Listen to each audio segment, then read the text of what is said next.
Hello there, Tony from Six String Country, back for another guitar lesson. And today we're going to be looking at To Be Loved by You by Parker McCollum. Parker co-wrote the song along with Rhett Akins. We're going to be looking at three main parts here. We've got the acoustic part, we've got this Capo 3 electric guitar part that's kind of doing that main guitar hook that I was just playing. And then we've got a cleaner, no capo, standard tuning electric guitar part.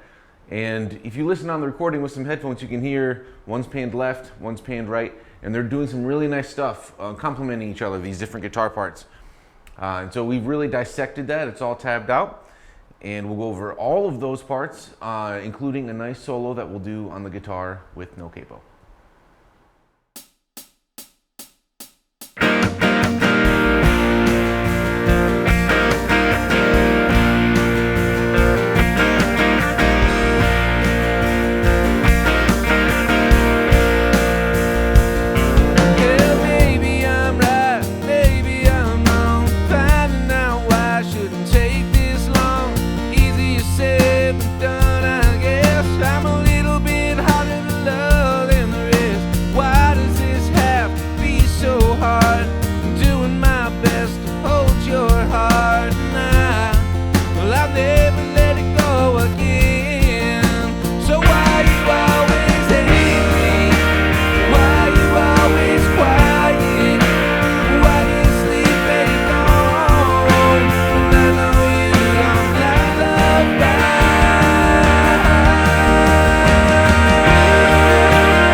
In this tutorial, we're going to be going over the acoustic guitar part for To Be Loved by You. And we're going to go over the studio version like you see in the jam along. I'm also going to give you a couple pointers about how you can do this in more of a solo acoustic kind of way. For starters, this is a really nice song for if you want to lower it for your voice. For me, this is really high for me. If I was in the middle of a 3-hour set, I'd want to lower it. And so you can just take the capo off. And then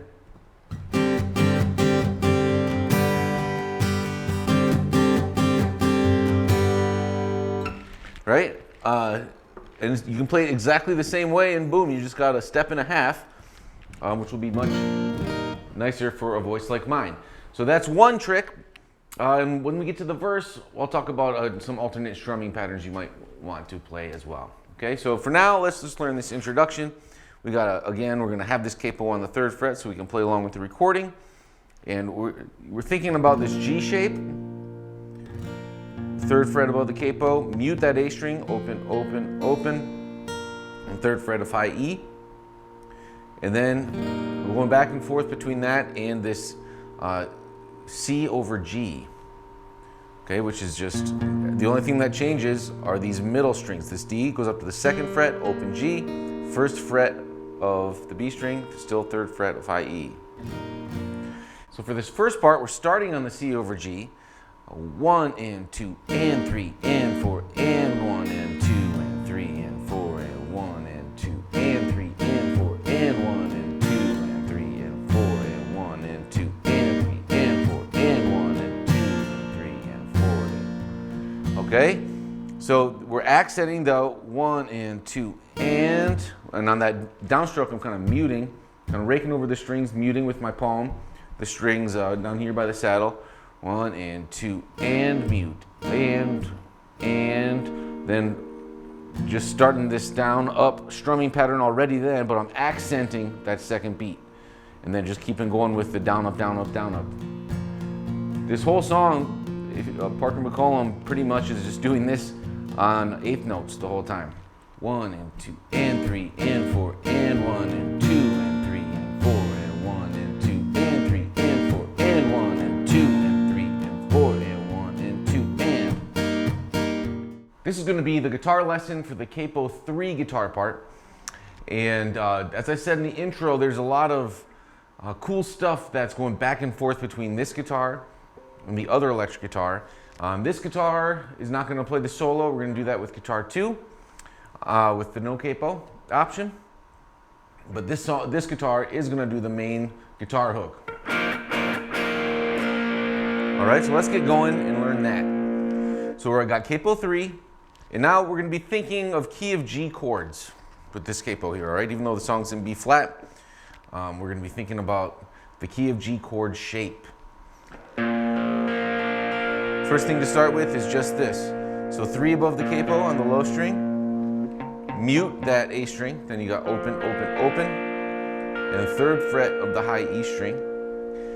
And now I took a pretty close listen. I don't think they're doing the full on the electric guitar. I do think he's doing that on the acoustic, but on the electric, I think it's just this chord, okay?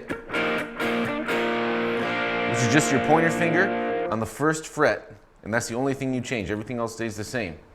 And for strumming, the first time through, we do it 3 times. 1 and 2 and 3 and 4 and 1 and 2 and 3 and 4 and 1 and 2 and 3 and 4 and 1 and 2 and 3 and 4. When we have a pointer finger down here, it's going to be upstrokes. 1 and 2 and 3 and 4 and also what we're doing there is upstroke, kind of muting on the way down with my right hand, and I'm also lifting up my fingers on the left hand to where just a little bit, the open strings are going to stay ringing. That's why you got to get your right hand just kind of on your way back down, mute it, mute it, mute it. All right, that's kind of how we're getting that sound. 1 and 2 and 3 and 4 and 1 and 2. All right, this solo has 4 licks in it. And it's a cool rocking solo. You can throw on a bunch of gain, some delay, a little reverb, a little compression. And we're going to start here in position 3, pentatonic of the key of B flat. And it looks like this. 1, 2, 3, 4.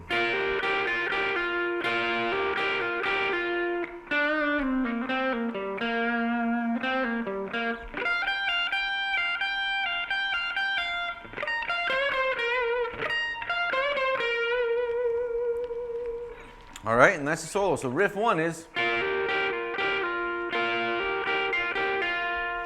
So we just have the 10th fret of the G string and the 11th fret of B, and we're hammering on to the 12th fret of G. So the riff is.